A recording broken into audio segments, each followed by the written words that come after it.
Magandang araw po sa inyong lahat at eto na nga pag-usapan po natin ang mga development patungkol po dyan sa hearing na ginawa ni Senator Amy Marcos. Alam nyo mga kababayan, may tila na bahagang buntot. Ha? Tila na bahagang buntod. No wonder siya po ay pinagbitbit ng champagne glass ni Lisa Marcos dahil mukhang nabahag ang buntot nitong Senate President natin na si Chis Escudero. Papaliwanag ko kung bakit ha. Ito pakinggan ho natin itong mabuti.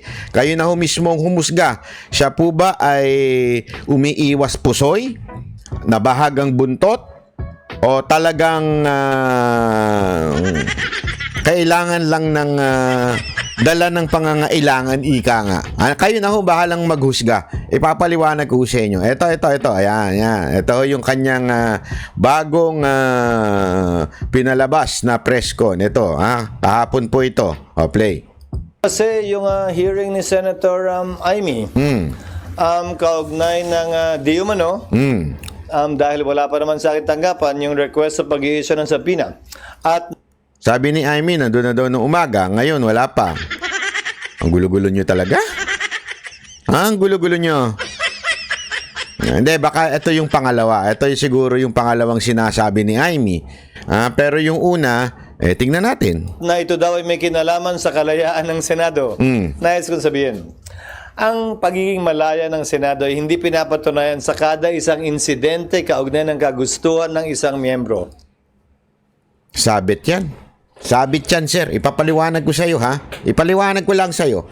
Sinasabi niya, ang kalayaan ng Senado ay hindi napapatunayan ng isang instance lang o isang pagkakataon. Tama ka dyan. Tama ka na hindi napapatunayan ito. Kailangan mo ng maraming instances para masabi mong tunay na malaya, ika nga. Pero, ito ang pero dyan. Pero, kung ang isang bagay ay hindi kayang panindigan, nagkakaroon ng problema sa credibility ng kalayaan ninyo, lalong-lalo na ikaw, yung credibility mo bilang isang Senate President, yung credibility mo na ikaw ay independent at nagdidesisyon ng sarili mo, malaking problema natin. Ibig sabihin, tila nadidiktahan ka ng Malacanang. Maaring mo sabihin na hindi lang ng isang instance napapatunayan ng kalayaan sabihin ng kalayaan kasi sinasabi niya yung pagiging independent ng Senate. Tama ka naman dun Kailangan, malay mo, doon sa ibang bagay, tumayo kayo bilang independent body. Pero ito kasi, ito yung mismong masusubok, ika nga. Masusubok kung talaga bagang ang Senado ay independent sa Malacanang. Kasi ito yung direct na banggaan ng utos ng Malacanang at yung batas na ipinatutupad ninyo. So direkta ito. So maaring sasabihin mo hindi ho mapapatunayan ng iisa, pero gayunpaman sira ang credibility mo. Bilang Senate President, bakit mo pahihintulutan ang ganitong klase na desisyon, ika nga, na tumiklop kayo sa utos ng Malacanang? Ito'y mababakas, makikita at mapapatunayan sa direksyong tinatahak ng aming institusyon. Yun nga ang direksyon ninyo Tila ang direksyon ninyo, sunod-sunuran sa kautusan ng Malacanang. Diba? Ito na po yun Ito na po yung tipping point Ito na, wala na hong ibang masasabi natin. Ano ba? Kayo ba'y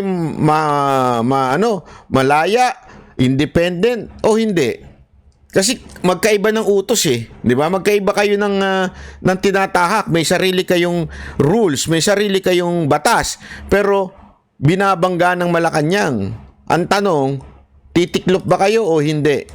Mamaya papaliwanag natin yung dahilan niya kasi may palusot siya dito Ito yung palusot niya. Nasabi ko na kanina at alam na rin niya yun na dahil sa pag-invoke ng executive privilege na sang-ayon sa mga naging desisyon ng Korte Suprema ay minabuti ko na ito'y i-refer sa legal ng Senado para sa gayon ay matiyak na ang aming gagawin. O, tumatawag si Hart. Ay, hindi si Hart yun. Ikaw naman banat bayo. Ay, nainggit ka na naman kasi single ka eh. Hindi. May nagre-ring kasi yung telepono niya eh. Ay hindi makakadagdag ng gulo at hindi maglilikha ng constitutional crisis. Dahil sa So, ang ginawa niya, pinasa daw niya sa legal ng Senate. Okay? Sa madaling salita, umiiwas pusoy talaga siya. Sa madaling salita, kung ano man daw ang desisyon ng Senate legal team, yun ang kanyang somehow papanigan. Okay? So, pag sinabing ng Senate, ng Senate at sinabing, oo, magkakaroon tayo ng problema, so wag mo nang pirmahan niya subpina. Tapos, siyempre, alam mo sasabihin ni Escudero, alam ko na eh. Sabi ng legal ng Senate, ganito daw at makakagulo pa ito sa ating bayan na dapat tayo nagkakaisa sa tunay na problema ng ating bansa. Ganyan, di ba? Alam naman po natin yung mga karakas na ganyan eh. O, di ba ho? O, eto ang problema ko dyan. Ang problema natin dyan, meron kang katono. O, yung piyok mo, ika nga yung kanta mo, may katono. Sino? Si Marcos. Ganyan din ang tono ni Marcos eh, nung tinanong siya, akala ko ba we are no longer part of the ICC and you said na we are no longer, wala nang authority ng ICC sa Pilipinas. Ano masagot niya? Interpol.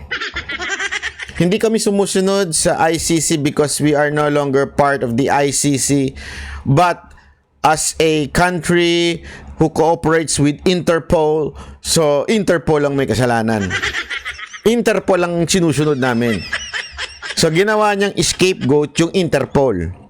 Sounds family? Sounds familiar, mga kababayan? O, ganyan din si Escudero. Ganyan ang kanyang direksyon. Pag sinabi ng legal team, hindi naman kasi ito decision ko, decision ng legal team. O, di, ilusot ka na naman. Ganun ang dating, ya? Pare-pareho kayong walang yag balls. gago! Yun ang katotohanan. Hindi ninyo kayang panindigan ang tunay na batas sa Pilipinas. Ang simple-simple lang ho niyan. Sa dulo, anumang compulsory process na i-issue ng Senado na hindi kayang ipatupad ng Office of the Sergeant at Arms, syempre hihiling ng tulong yan sa tanggapan ng Philippine National Police. Paano mo ipapatupad yon kung hindi sumasang-ayon ng executive doon? Yan ang simulain at bahagi ng tinatawag nating constitutional crisis na hindi ko papayagang mangyari o makadagdag pa sa kasalukuyang mga problemang kinakaharap ng ating bansa. Yan. So, yan ang kanyang palusot. O, alam na natin ang desisyon niya. Alam na natin ang desisyon niya na hindi siya papabor sa subpina because there will be a constitutional crisis. Alam mo, padre, simpleng-simple lang ito, makinig ka ha. Naintindihan ko kasi yung sinasabi. O kasi ako, open-minded ako. Iniisip ko rin yung dahilan niya. May punto naman siya doon. Paano mo isusubpina si Marbil, si Torre, ang sekretary? Paano mo isusubpina? Sino ang aaresto sa kanila? Iuutos mo sa Sergeant at Arms, sa pulis. Sino ba ang head ng pulis? Si Marbil. Di ba? Sa tingin mo, aarestuhin, iko-contempt ng pulis si Marbil? Imposible. May punto ka dyan. May punto ka dyan, padre. Pero, isa lang masasabi ko sa'yo. Hindi yun ang punto ng taong bayan. Ang punto ng taong bayan ay wala na kaming kakampi sa gobyernong ito. Na supposedly, the government is for the people. The government should be of the people. Kailangan itong gobyernong ito ay para sa taong bayan, nagsisilbi sa taong bayan, ang namumuno ay taong bayan. Pero dahil sa ginagawa ninyo, na tila wala na kaming kakampi, kahit sa Senado, ay isang kalapastangan sa ating konstitusyon. Bakit o kanyo? Dapat diba, all powers in the government, all authority emanates from the people. Ngayon, dahil sasabihin nyo lang merong constitutional crisis, hindi nyo nakakatigan ng tama.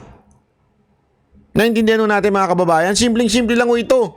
Sa akin, kung sa tingin mo magkakaroon ng constitutional crisis, still, sign the subpoena, prove to people that Senate is independent.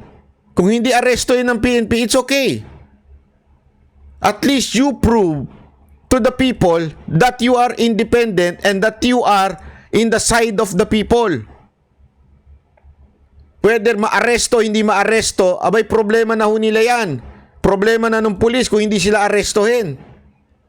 Pero at least kayo nanindigan. Dito pa lang, hindi na kayo naninindigan. Napakahalatang umurang ang buntot ninyo eh.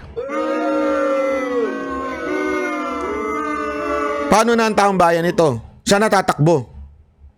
Supposedly, kayo dapat ang tinatakbuhan eh. Di ba? Korte at kayo. Sa korte, alam naman po natin, it's a fact. Matagal talaga sa korte. It takes time. So what are you going to do? Ito lang simple yun eh. Cheese Escudero. Cheese Escudero. Makinig ka ng mabuti sa akin ha. Alam kong ordinaryong Pilipino ko, pero ako po ang isa sa mga nagbabayad ng inyong sahod bilang isang taxpayer. Opo, taxpayer po ako kahit i-check mo. Nagbabayad po ako ng tax. Kaya nga ako nakakakuha ng visa kasi meron po akong income tax. Pero gayon pa man, isang simpleng bagay lang, Mr. Cheese Escudero. Kung may bayag ka, pirmahan mo. Kung may bayag ka, pero kung talagang pinapatunayan mo na isa kang utusan ni Lisa Marcos, wala tayong magawa doon. Sana lang hindi magselo si Heart Evangelista. Diba? Kahit ba sabihin na natin may constitutional crisis kayo eh, at least nanindigan ka. Kaya kahit pa paano, mas bilib pa ako kay Senator Amy kaysa sa'yo. Si Senator Amy, kahit alam niyang tatamaan yung kapatid niya kahit anong iniiwas niya ng iniiwas yung kapatid niya pero obvious naman na kapatid niya ang isa sa mga nagmamando. Kasi, alam naman, don't tell me, si Bersamin, gumagalaw ng hindi alam ni Marcos. Ano to? Natutulog? Natutulog ba si Marcos? Baka ma-over ano yan, ha? Ma-over sleep. Huwag kayong easy. Gago! Baka ma-over sleep yan. Hindi, kasi ganun ang dating. Pero gayon pa man, anong ginawa ni Senator Amy? Kahit alam niyang mahirap kalabanin, kahit alam niyang medyo magkakaroon ng constitutional crisis sa gagawin niyang hearing, ginawa niya. Then let the people decide. Let the people know. That's what is important here. Malaman ng taong bayan, nakakampi namin kayo. Eto, anong kinukonclude nito sa sinasabi mo? Na ikaw ay tuta ni Marcos. Na ikaw ay sunod-sunuran sa Malacanang. Yan po ang pinatutunayan nito. Di ba? Hindi yan constitutional crisis. Anong pakialam ng taong bayan doon? Kung hindi sumunod yung pulis, wala tayong magagawa. Ganun naman talaga sila eh. Alam mo, ito bigyan kita ng istorya. Istoryahin lang ito. Ito, napakasimpleng istorya. Alam mo ba kung gaano kabastos? Gaano kabastos ang Espanyol sa atin? Nung panahon na si Rizal, papatayin na sa Luneta, di ba? Alam mo, kinuha ng mga Espanyol, mga Pilipino.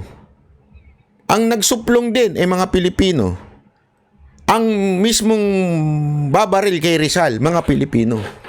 Tapos, nasa likod nila yung mga Espanyol. Pag hindi nyo binaril yung si Rizal, kami yung babaril sa inyo. Ganun kawalang niya ang Espanyol. Tapos, alam mo, sigurado ako, sa mga kawal na nandun, alam mo sinasabi nila? Ginagawa lang namin trabaho, utos sa taas yan eh. Wala kami magagawa, utos sa taas, papatayin kami. O, di ba? Kasi, doon yung time na yun, ganun doon eh. Noong time na yun, papatayin ka talaga pag hindi ka sumunod sa utos eh. Papatayin kami. Nakatutok yung baril sa amin eh. Di ba? Kaya lahat kami, we will pull our trigger. Naalala nyo yung ginawa kay Rizal? Ganun din ang ginagawa ng mga pulis kasi ngayon eh. Yan din ang dahilan nila eh. Kailangan lang namin sumunod, utos sa taas eh. Wala naman kaming choice. O anong pinagkaiba nyo doon sa bumaril kay Rizal? Wala. Ngayon, ano punto ko dito, Mr. Escudero? Parang ganyan ka din. Parang ganyan ka din. Hindi mo gagawin kasi magkakaroon ng problema. Magkakaroon ng crisis. Ang punto dito, nanindigan ka. That's the very point. Nanindigan ka. Wala. Dito pa lang. Wala na. Alam mo, sigurado ko, deep in your heart, alam mong sablay ang ginawa nila Torre, nila Marbil. Alam mo, matalino ka eh. Doon sa vlog nyo ni Hart. Galing-galingan ka eh. O, di ba? So, sigurado ako matalino ka. Alam mo yan. At mismo yan ang konklusyon. Kasi lumabas doon sa hearing na talagang pinagplanuhan, mali-mali yung sinunod na order. Mamaya, itutuloy natin yung hearing na yan. Di ba? Ibig sabihin lang nun, wala ka talagang bayag. Sana bumaba ka na bilang Senate President. Kung hindi mo kaya, bumitaw ka na dyan. Wala pa talaga ako nakikitang kaya dapat talaga iboto natin yung mga, kasi yung mga Duterte senators, yun ang may mga bayag. Yung mga kandidato ni Duterte, yun ang may mga bayag. Unang-una na dyan, si Kibuloy. Hindi, walang biro ito mga kababayan. Si Kibuloy po. Bilyon ng alok para kunin ng SMNI, sumunod sa utos ni Marcos, sumunod sa utos ni Romualdez. Bilyon. Ganong katindi ang alok. Nung hindi siya pumayag, ano nangyari? Kinulong siya. At least nanindigan. Yeah? At yung iba pang mga tumatakbo ngayong senador sa ilalim ni Pangulong Duterte, lahat po yan may mga paninindigan. Lahat po yan may bayag. Kaya sana ma-replace ka na. Sana mapasok lahat mga kababayan. Alam ko nakakainit ng ulo ito, nakakainit ng dugo ito si Chis Escudero. Pero again, paano tayo gagante? Hindi natin sila magagantihan. Hawak nila kapangyarihan eh. Alam mo sa totoo lang ngayon, pag nag-uusap-usap kami ng mga vlogger, isa lang nasasabi namin eh. Hawak nila ang kapangyarihan. Hindi na nila sinusunod ang due process. Wala na tayong magawa bilang mga Pilipino para tayong inaabuso araw-araw. Pero alam nyo, isa lang, may magagawa tayo sa eleksyon. Sa darating na eleksyon, dyan natin ilabas, ibuhos ang galit natin sa eleksyon. Iboto talaga natin ang mga kaalyado ni Pangulong Duterte. Wag na tayo, hindi ko gusto yan, hindi ko kilala yan, wag nang ganon. Ibuhos na natin ang galit natin dito. Kasi kung pinagkatiwalaan ni Duterte yan, may tiwala si Duterte. Hindi naman po yan na mag-i-endorse ng wala siyang tiwala at masisira siya. May tiwala ho siya sa bawat isa doon. Kaya doon pa lang sa fact na yun, iboto na natin. Diba? Yun ang nga sa akin. O, tuloy natin tong pautot nito. Tinanong niyo ako kanina, sang-ayon ba sa pagkakaroon ng pagkakaunawaan o mas pagkakahiwa-hiwalay natin ang pagdinig na ito? Tingin ko yung pagdinig hindi. Pero kung gagawin namin itong hakbang na ito nang hindi pinag-aaralan ng lubusan, marahil ay hindi ito makakatulong sa pagkakaisa natin at dadagdag sa posibilidad na magkawatak-watak tayo lalo. Alam mo, kung ganyan lang pala, di sana yun na lang sinabi ni Duterte nung kinukulong siya. Yung dudukutin na siya. Alam mo, tigil yan kasi masisira ang pagkakaisa ng bawat Pilipino. Sila ang sumira eh. Nananahimik si aling Vice President eh. Anong ginawa ninyo? Kaliwat kanan na sinira, hindi ikaw, hindi ka kasal doon. Kaliwat kanan ng ginawa ng gobyernong ito para siraan siya. Kaliwat kanan, pina-impeach siya. Kaliwat kanan talaga ang ginawa. Ano nangyari? Nagkagulo. Tapos ngayon na dinala si Duterte doon, sasabihin mo, hindi, it's time to unite. Tang-inang yan. Time to unite? Nandun na si Duterte, time to unite. Ngayon pa? Pagkakaisa? Anong pagkakaisa? Pagkakaisahan nyo. Baka pagkakaisahan nyo. Hindi na pagkakaisa yan eh. Pagkakaisahan nyo. Yan ang katotohanan. Yeah? Palukuhan. Iintayin ko muna yung legal pero ayokong inaakusahan ng Senado na hindi nagiging patas, depende kung pipirma o hindi. Hindi kung gusto namin akusahan, kukontempt mo din kami. Mga vloggers. Ayan na naman kayo. Pag hindi nyo nagustuhan yung sinasabi namin, kukontempt nyo kami. Pag ordinaryong Pilipino, daling contempt, no? Walang crisis. Pero pagka mga opisyal, puro crisis. Hindi, alam nyo mga kababayan, kaya nakakagalit. Nakakatampo, nakakainis. Lahat to. Dahil itong gobyerno to, this government is for the powerful oligarch, powerful politician, for the rich people. This government, wala nang hustisya sa gobyernong to. Lahat na lang sinusubukan yung baliin. Tapos pag may nagreklamo, nagagalit kayo. Pag yung mga vloggers nag-voice out, gigipitin nyo. Yan ang katotohanan. Kaya, alam mo, sa totoo lang, pag nag-uusap-usap na ho kami, parang nakaka-lose na ng hope sa Pilipinas. Dahil wala na talagang masasabi nating hustisya na makakamtan dito. Nagkuntsabahan na, nagkaisa-isa na sila. Di ba? Nagkakuntsabahan. That's the yun ang hindi maintindihan nito ni Chis Escudero eh. Ang bawat Pilipino ngayon dahil sa ginawang katarantaduhan at dinukot si Pangulong Duterte, naramdaman nila na talagang binaboy nyo yung taong umayo sa bayan. Naramdaman nila na talagang wala nang hustisya sa Pilipinas. Ngayon, iparamdam nyo man lang sa amin na kahit papaano, kakampi namin kayo. Kakampi kayo ng mga ordinaryong Pilipino. Eh, hindi na eh. Kahit ikaw na inaasahan sa ng check and balance, wala. Naduwag. Eh, sorry kasi sa tono mong to, alam naman natin, magkakaroon talaga ng crisis yan. Pagka pinirmahan mo. Pero at least, napatunayan mo sa taong bayan na ako ay may prinsipyo. Ang Senado ay independent. Wala na eh. Puro mga, ewan ko kung anong halaga bang na ano sa inyo? Anong pagpapala ba? Base yun doon. Gagawin ko pa rin palagi kung anong tama at naaayon sa batas at hindi kung ano ang pangangailangan o kagustuhan ng isa o ilang miyembro. Alam na natin. Recommendation yung legal. Wala pa, nag-lunch ako tapos dumiretso na ako dito. Hindi ko pa nakikita. Ay, nako, papakit ka pa. Hindi si Heart Evangelista yung nagtanong. Huwag ka nga pabebe dyan. Hindi ko po. Pabebe. Yan na mahirap. Pagkabata-bata yung jowa, nagiging pabebe na eh.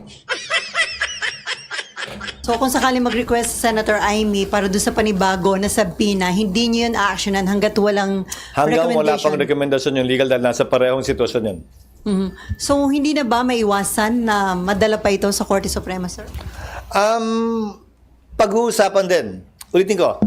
Lahat ng mga naging question kaugnay sa executive privilege ay nagdulot lamang ng mas malawak na kapangyarihan at amplification sa parte ng executive laban sa kapangyarihan ng Kongreso. So isang konsiderasyon yun na dapat naming tingnan at suriin. Siyempre palagi may pag-asang mababaliktad yon, pero may pagkakataon at tsansa rin na lalong mapaigting yon. So, isa sa mga konsiderasyon nyo na aming titimbangin. So, sir, ano yung situation ngayon? Parang may, confrontation between the executive and the Senate? Wala. Kaya nga yun ang iniiwasan ko eh. Kasi klaro naman yung batas kaugnay ng executive privilege. Pero imbis na mag-abogado nga ako sa sarili ko, nirefer ko na sa mga ibang abogado pa. Para Iwas pusoy ako, ganon. Para iwas pusoy ako. hindi masabing sarili kong opinion lamang ito. So, sir, the mere fact na may panibagong pinapasabina, dapat bang bilisan na ng legal team ninyo yung recommendation? Hindi. Anumang bagay na minadali mo, baka sa dulo mas masama ang kalabasan. Gawin nila ng tama ang kanilang trabaho na ayon sa kompletong pag-aaral at research. Yun ang mas importante sa akin.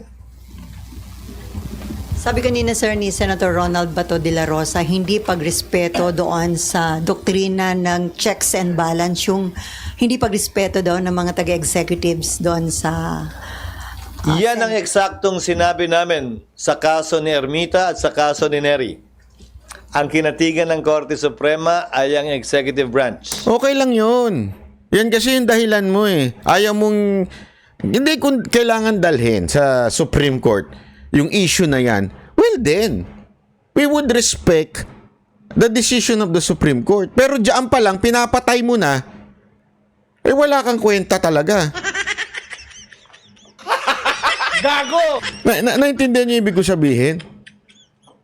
Eh, para mong inuunahan ng desisyon ng Supreme Court eh. Sana lang, ano ang tama? Tama naman po yung sinasabi ni Senator Amy.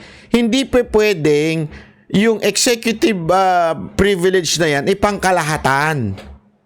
'Di ba? Hindi pa pwedeng ganoon. Pwede ka magsabi niyan, kunwari, merong isang bagay na i-apply mo yan kasi national security o di kaya yan yung usapan ninyo ng Pangulo na hindi pa pwedeng i-reveal. Yan, okay lang yan. Nire-respeto. Mahinahon pa nga si Amy tungkol sa mga pagtatanong dyan sa mga walang niyang nasa gobyerno eh. Ang importante ba lang yung ipasubpina ninyo. Ipatawag ninyo. Nakarapatan naman ninyo yan. Kung hindi pala ninyo karapatan yan, tanggalin na natin yan sa kamera. Putang... Init ulo ko eh. Hindi kasi ginagawa ng kamera yan eh, di ba? Ginagawa ng kamera yan eh. Tapos, sasabihin nyo, isipin nyo yun ha, kami mga vloggers, ginagago kami. Pag hindi kami pumunta, tatakutin kami. Di ba? May ganyan silang pautot eh. Tapos kayo, wala pang nangyayari. Tumitiklop na kagad kayo. Anong klase yan? Anong klase yan, Chis Escudero? Bumaba ka na sa posisyon mo. Palitan na yung Senate President na yan. Kaya dapat iboto nyo talaga yung 10 Duterte, kasama na dyan si Richard Mata, ha? Yung, basta yung 10, isama nyo na yan. Duterte, senators. Di ba? Yan na ho yan. Huwag na ho tayo mag-alinlangan dahil talagang wala eh. These senators are not for the people. At binigyang pagpapahalaga at timbang yung executive privilege na kapangyarihan daw ng executive branch. Hindi naman porkit hindi tayo sang-ayon ay ibig sabihin mali na yon. Lalo na kung may desisyon at batas na nagsasabing yon ang tama sa ngayon at sa kasalukuyan. Sir, for the record po, yung request for subpoena ay nasa inyo na? Wala pa. Pero may idea na po kayo kung Kasi ilan napanood ko kanina sa hearing, ganun kakapal eh. At nasa sa akin na raw. Wag naman ganun. Akala ko nga, papadala na agad eh. Wala pa naman. So wala daw, nagbubulaan sila ni Amy. Pag untugin ko kayo, joke lang. Hindi pa yata niya nasasign ng bill. Sir, sorry, isang question ako. Nasa building na ba tayo ngayon o wala pa? Pwede naman, sir. Sige po, yung po muna. Wag na. Yes, ma'am. Sir, sabi lang po kasi ni Rep. Robes, gusto niyang sumulat sa Robes. sa presidente na i-certify as urgent daw po yung anti-road rage. Ay, tsaka na yan. Wala na yan. Tapos na yan. Ibang topic na yan. Anyway, ayan po yung ano na yan. I-ano naman natin, daanan uli natin ng bahagya yung mga sinabi, mga natagpuan kasi ang tindi ng mga revelasyon ni Senator Amy, Ang tindi ng revelasyon niya dito. O, tuloy natin yan, Kung hahayaan ninyo. Sandali, tuloy na natin yan. Kasi may maganda siyang sinabi dito na, ito. Ayan. Yan, tuloy natin, Tuloy natin to. Ni Attorney Delgra. Hindi naman lahat, ilan ang hinuli ngayong araw na ito, sir? Sa iba-ibang mga krimen. Ilan ang binigyan ng ganitong... Kasi nandito kayo lahat eh. Nag-iisang tao. Ilan ang binigyan ng ganitong... Sa labas, nandito kayo namin. Sir, hindi kami humingi ng pabor. Just invoke Article 59. Bakit hindi yan magawa-gawa? That's precisely the point that I'm saying. That's precisely Kung pwede mag-ano, please lang, bawal hawakan. Bawal hawakan! Bawal hawakan. Tumayo ko na lang.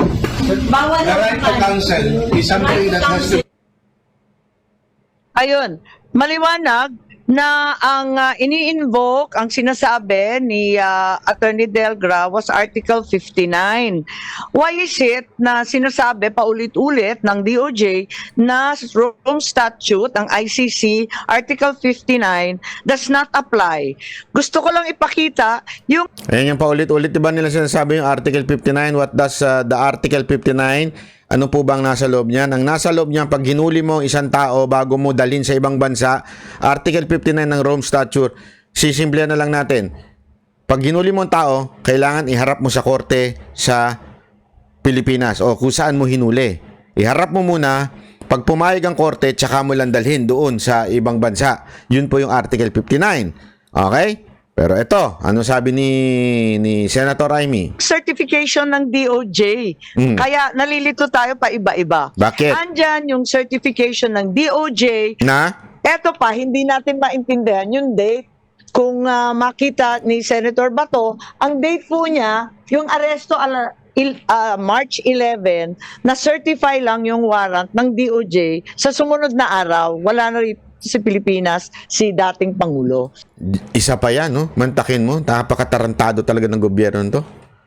March 11, doon nila dinukot si Pangulong Duterte papuntang The Hague. Diba? March 11. March 12, doon lang sinertify ng DOJ yung warrant. So, napakasinungaling ni Torre na sinasabi niyang may warrant nung inaresto niya si Pangulong Duterte. Diyan pa lang, mga kababayan, matinding na ho yan, katarantaduhan na ho ng gobyerno yan. Ayan, dokumentado eh. March 11, dinukot nyo na si Pangulong Duterte papuntang The Hague. Tapos March 12, sasabihin ninyo, doon pa lang sinesertify yung warrant. O anong daladala ninyo no March 11 para anong karapatan ninyong dalhin si Pangulong Duterte sa The Hague no March 11? Kung March 12 nyo pa, hindi ho nagsisinungaling si Senator Amy dyan, may document po dyan. Di ba? Diyan pa lang, GC Escudero, ano ka ba? Bulag ka ba? Ano? Bingi ka ba? Ano ba? O may nakatapal na sa mata mo?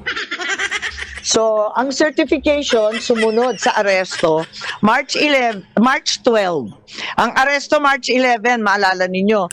Eh yung certification March 12. Pagkatapos, ang sinasite dito, eto na naman, ang sinasite dito, Part 9 of the Rome Statute. Article 59.4, Article 59.7. Nakakahilo po. Kasi ang sabi nila, hindi na nag-a-apply yung ICC at hindi na nga tayo member. Bakit yung authority sa pag-aresto, paulit-ulit na sinasabi kay Attorney Delgra, pati na rin dito sa DOJ circular, na ito ay dahil sa Article 59. Ayan, ang linaw-linaw, di ba? Ilang beses nilang sinabi na hindi applicable yung Article 59 because hindi na tayo part ng ICC. So wala na daw authority yung Article 59. But according to this document, certified by DOJ on March 12, after nawala si Pangulong Duterte dito, ang sinasite pa rin daw ay yung Article 59. Pero ano nangyari doon sa part ng Article 59 that you have to bring it sa local court? Isa na namang katarantaduhan. Kaya nga, kailangan ipaliwanag nila kasi hindi natin po maintindihan. General Torre also claimed that he arrested E.S. Medialdea. Makikita natin yan for the obstruction of justice. Ayan, mas kabisado na ni Senator Bato ito kesa sa akin ha. He admitted that he even handcuffed him. At binasahan pa siya ng Miranda rights eh. Ayan, lahat yan sinabi ni Torre. Inaresto niya si Medialdea, obstruction of justice, binasahan niya Miranda rights, pinusasan niya. O tuloy. Kung maalala natin dun sa video. Kung ganon, kung inaresto niya si E.S. Medialdea to the local court, bakit hindi niya dinala sa presinto o inarestong totoo? Bakit imbes na arestuhin at talagang ikulong, pinadala pa sa Hague? Now, ito, Ganyang katalino ang mga Duterte at kahit to si E.S. Meldaldea. You know why? 'Di ba? Ang tapang niya doon. Oh, di sige, arrestuin niyo ako. Kasabi niya, 'di ba? Alam mo kung bakit niya sinabi 'yon? Kasi alam niya na pag inaresto siya because of the reason na obstruction of justice, which is the obstruction of justice is based on Philippine law. Therefore, you should bring him sa presinto. Dapat dalin mo siya sa presinto, dalin mo siya sa korte, doon nyo idemanda, doon nyo panagutin. Kaya pala, nagpipresinta si Meldaldea at sinasabi niya, sige, arrestuin nyo ako, subukan nyo. Oh. Kasi nga, merong dahilan para madala sila sa presinto. Tama, mali. Ang tanong, bakit hindi sa presinto dinala? Bakit sa eroplano? Doon na ba ngayon ang presinto? Nandun na po ba ang husgado natin ngayon?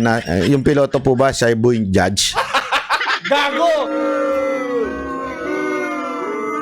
Diyan pa lang, sablay na naman. Parang ang gulo. Kasi nung nandito si General Torre, talagang gustong-gusto niya yung Article 125 ng Revised Penal Code kay PRRD. Pero bakit kay E.S. Meldaldea, inaresto niya, tapos hindi naman niya kinuha. Imbes, pinasakay pa niya ng eroplano. Nalilito kaya ako. Tama ba yun? Hindi ba pag inaresto mo, ito turn over mo na o ikukulong na? Paano ba ang sistema, Senator Bato?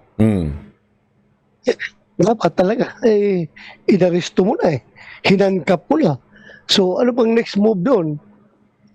Ha? Kaya nga nakakapagtaka, pinagbiyahin niya. Tama ba yun? Wala makapagsabi na tama yun. Oo nga. At eto pa, nung si General Torres sinabihan, si Attorney Delgra ang susunod na aarestuhin. Ano to? Pananakot ba to? Or talagang sinasabi niya kung anong gagawin niya next? May pananakot. Was he going to arrest him for what? Was Attorney Delgra committing a crime? Wala naman di ba sa video? Nakaupo lang yung tao Tapos, bakit hindi niya tinuloy yung aresto kay Attorney Delgra? Gusto ko sana siyang tanungin Bakit hindi niya tinuloy kung talagang may krimen na nagaganap ni Attorney Delgra? Dapat, inaresto din niya. Ba't Tama. hindi niya ginawa? Kung wala namang krimen, ba't siya nananakot? Ayun. Was this a threat? If it's a threat, isn't it the crime of grave threats na bawal sa ating kapulisan? Article 282 of the Revised Penal Code, threatening to commit the crime of arbitrary arrest and detention is clearly a grave threat. So, hindi ba liable si General Torre dyan? Bilang tanyag na pulis at general, di ba, Senator Bato, ano sa tingin ninyo? Hindi lang liable, Madam Chair, kundi sa nakikita ko talagang lasing na lasing siya sa kapangyarihan. Yun. Bakit to kanya? May pananakot Bawal daw po yun sa batas. Yung mananakot ka na huliin kita. Ano ka? Parang sanggano lang, parang mga kamote rider lang Tsaka parang mga, alam mo yung mga feeling entitled na mga nagdadrive ng mga four wheels? Ganyan yun Huliin kita! Masad na ko! Masad! Mukhang he went overboard. Lahat na lang binayulit niya. Kaya nga, sunod nga Parang hindi naman tama to. Kaya, sana nandito sila, pinagtanggol nila yung sarili nila kasi marami sa atin. Nagtataka, bakit ganon si Meldaldea, nabasahan na, nahandcuff na, tapos hindi naman kinuha, pinabiyahe. Tapos yung isa, tinakot ng tinakot, wala namang ginagawa. At labag yun sa batas O sige, iba naman topic ngayon sa doktor. Yan.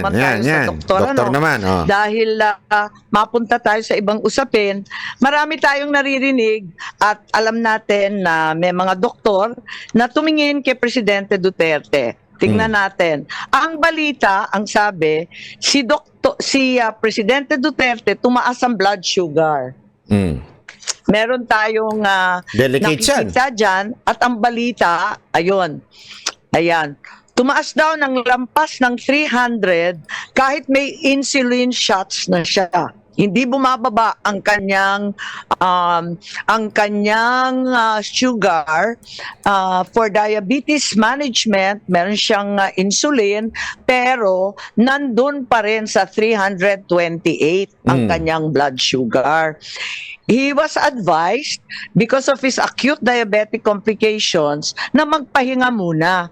Hindi naman ako doktor, pero yung 300, talagang nakaka-alarma, di ba? Napakataas nito. Oo, taas yan. Oo, bulag ka May diabetes ako niyan. Oh. Talagang mataas yan. Oh.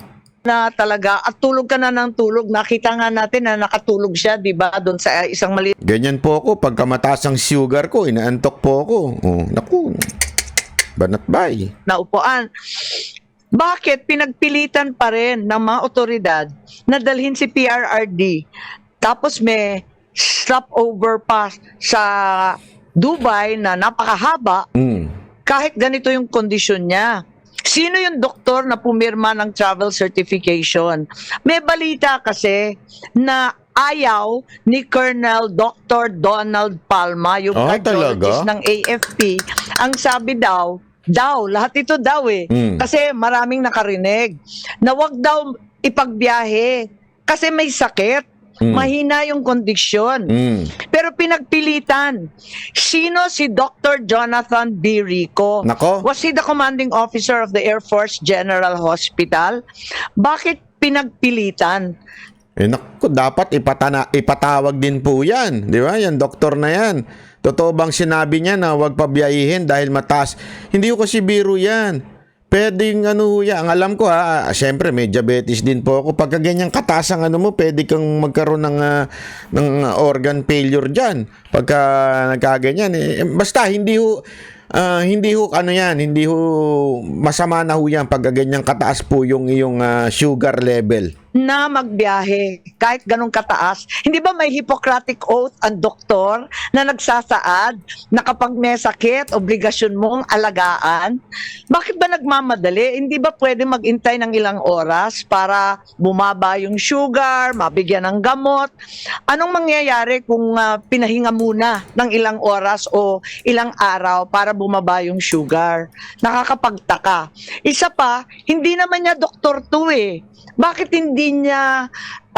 hindi siya pinayagan na patawagin yung doktor? 'Di ba doctor of choice? Parang counsel of choice katulad ni VP Inday. 'Yun ang pinipili niyang abogado. Ang sabi nila napakarami ng abogado dito. Hindi naman 'yun ang counsel of choice. Ito ring mga doktor na 'to, hindi naman doktor niya, personal physician ang sabi. So lahat ito nasa military facility under the command of General Cordura. Na hanggang ngayon hindi pa rin sumisipot. Ilang beses sinabi ni VP Sara nung nakaraan, bakit yung AFP pinayagan ang PNP mag-take over ng Villamor? Sino nag-utos? So, sino nagsabi kay General Cordura na si dating Pangulo ay dadalhin sa Villamor?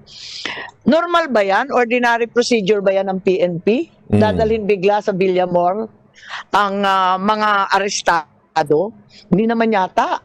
Kasi, plano na talagang ilipad sa dahig. Oo. Kaya doon sa airport, Minamadali. Oo. para malapit doon sa nakaparking na Gulfstream na aeroplano.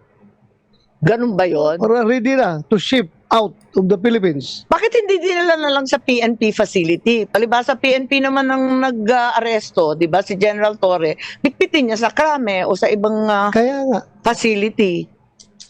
yun, sabi nga ni Torre, well planned na yun. Oo nga. Hindi yun spur of the moment. Tama. Bago pa dumating si Pangulong Duterte dito, naka-ready na yung Gulfstream na aeroplano doon, naka-standby malapit sa yung facility sa Villamor, kung saan dinala si President Duterte doon. Dahil plano na talagang ilipad. Ano pa? Tama. At marami pang mga personnel ng PAF na nandun. At bakit daw dinala bigla sa VIP area? Sino yung doktor na nagbigay ng clearance para magbiyahe ang isang may sakit? Di ba AFP doctor din? So, ang ibig sabihin, yung aresto kay Presidente Duterte, military operation. Kasi puros AFP personnel, AFP Villamor, AFP personnel, pati yung doktor, pati yung tao doon. Anong masasabi natin? Alam mo, Madam Chair, that is the reason why I moved a while ago to issue subpoena dito sa mga tao na ito para masagot nila ito. Tama. Mga sundalo naman yan sila eh. Mga Naku, sundalo naman patay yan sila. tayo dyan. I understand the situation, they're just following orders. Pero pag umabot sa punto dapat, kung nakikinig yung mga kasundaluhan natin, mga kapulisan, pag umabot sa punto na yung order na binibigay sa inyo ay very unconstitutional na at klaro na may nilalabag ng mga batas, dapat tayo mga sundalo, mga pulis, mag-isip-isip rin tayo. Dahil ang ating oath is to serve and protect. Hindi po para mag-violate ng batas. So, yun po ang dapat harapin dito sa ating mga invited, supposed to be, invited empty chairs sa harapan natin ngayon, Madam Chair.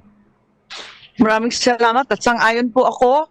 At sa transcript no nakaraang hearing, sinabi ni Secretary Gibo Teodoro, we were deputized to support the PNP. It's part of our constitutional duty. Yan ang palusot, yan ang palusot ng ni Gibo, na deputized naman daw sila to assist the PNP for whatever reason. Tanong natin, sino nag-utos? Yun. Sino nag-deputize? Yun. Bakit nagkaganon? Yun. Yun ang pinagtatakahan natin. Ako din, nagtataka din ako dyan. Andyan yata yung transcript, hindi po ba? At maliwanag naman yun. Yes. So sinabi niya na deputize, na pag-utusan lang daw sila tulad ng sinasabi niyo, Senator Bato, na nautusan. Ayan o. Ayun. Yun. We were deputized. Ang tanong ng taong bayan, Sige. sino nag-utos? Yaw, sino nga ba? nag-deputize? Yun ang tanong. Nobody can make, Madam Chair, nobody can make an utos Oy. or an order to a Secretary of National Defense. Kundi, somebody above him. Yun! Ayun na yun! Oh. Tingnan mo ha. Medyo dito sa part na to, iiwas si Marcos dito, si Amy Marcos. Kasi tama yung sinasabi ni kasi tinatanong ni Senator Amy, sino nag-utos na i-assist ninyo ang PNP? Hindi naman kasi pwede yan eh. Tandaan natin hindi natin sa pinagbabangga po ang PNP at AFP. Magkaiba po sila ng mandate. Hindi ko pwedeng porket general yung si Torre, uutusan niya yung mga private army na private army, yung mga private, 'di ba? O yung mga hindi pa private, yung mga nasa baba na mga sundalo, hindi niya pwedeng utos-utusan 'yon. Dadaan 'yun sa taas. Ika nga. Sino ho ba? Ang isa diyan, 'di ba? Pinaka nga diyan, si Gibo. Secretary of National Defense. So ano ibig sabihin po niya, mga kababayan? Simpleng-simple lang. Dito dito makikita ninyo na sinasabi nga ni Bato, ang pinaka-boss ni Gibo, walang iba kundi si Marcos, ang presidente. So involved talaga sa kaguluhan na ito si Marcos kahit natutulog, di ba? Hindi naman natin masasabing natutulog yun. Hindi, kaya nga hindi, kasi yung sinasabi na baka natutulog lang yan, walang alam yan, baka si Romualdez lang lahat yan. Hindi. Don't tell me, si Gibo sumusunod sa utos ni Romualdez at hindi kay Marcos. Mas lalong katarantaduhan po yun. Mas malaking kagaguhan po yung ganon. Who is above the Secretary of National Defense? It is the President of the Republic of the Philippines. Yun. Diba? Alangan naman, yung Secretary of National Defense is taking orders from a general ng armed forces. It should be somebody from above. So, maliwanag pa sa sikat ng araw na presidente ang nagbigay ng order na yun. Nako. Dahil sabi mo niya, Bakit mo sinabi yan? Hindi orders. tinutumbok ni Army yan. Yun na nga. Sir. Kaya gusto natin malaman kay Secretary Teodoro sino nag-utos. Kasi tulad nga ng sinabi ninyo, wala nang mas mataas sa cabinet member kundi ang Pangulo mismo. Nabanggit ni Senator Bato yung Gulf Stream at narito yung SEC para ipaliwanag at maraming nagtatanong doon sa private jet with the tail code RPC 5219 used to transport the former president to The Hague. Ayan. So maliwanag po yan. Sino magsasagot niyan, Madam Chair? Yun na nga, kasi wala ngang sasagot. Andito yung detalye natin na meron tayo. If President Duterte is a protected person under the American executive order of President Trump, does that mean the person will have all his or her assets in the US frozen? Nako. Nalilito kami kasi in providing the means of transport so that the former president iti-turn over sa ICC, binigyan ng transportasyon, material support or provision of services ang tulong niya. Di ba po? Talagang hindi naman mangyayari yun kung wala yung eroplano. So, Madam Chair, if Malacanang is cooperating with ICC, albeit patago, kahit na dinay nila, kahit ano kasinungalingan na pinagsasabi nila, nag-cooperate pa rin sila dahil nangyari na nga nandun na si Pangulong Duterte. Siguro naman, it is a moral obligation of this committee also to share our findings of this committee to President Donald Trump para kung sino mang may-ari nitong Gulf Stream na ito, na aeroplano, ay kung may mga ari-arian dito sa Amerika, i-covered siya sa executive order na pinirmahan ni President Trump. So kung sino mang may-ari ng aeroplano na yan, mananagot siya kay President Trump. Sigurado ako, kung may Gulf Stream ka na aeroplano, mayroon kang mga ari-arian sa Amerika, kaya prepare. Ayaw pang sabihin kung sino Si Kong ano ba yan? Gago! Kasi siyempre, pag si Kong ang ano yan, for sure, dahil mayaman po yan. Kayo na lang pang pangalan, ha? Pero alam naman po natin, yung chika-chika dyan, kung kaninong eroplano yan. Prepare for the repercussions of your action. Dahil very clear yan, doon sa executive order na inisyu ni President Trump na mananagot kung sino mang mag-facilitate ng mga interference ng ICC to their allied countries. Madam Chair. Kasi maliwanag yun, Ito yung tail code, nandyan si PRRD, maliwanag. And there's also an article in Manila Times na sinasaad na may Challenger Aero, ano nga pangalan nito? Challenger Aero Air Corporation that arranged the flight. Hinahanap po namin yung article, biglang nawala.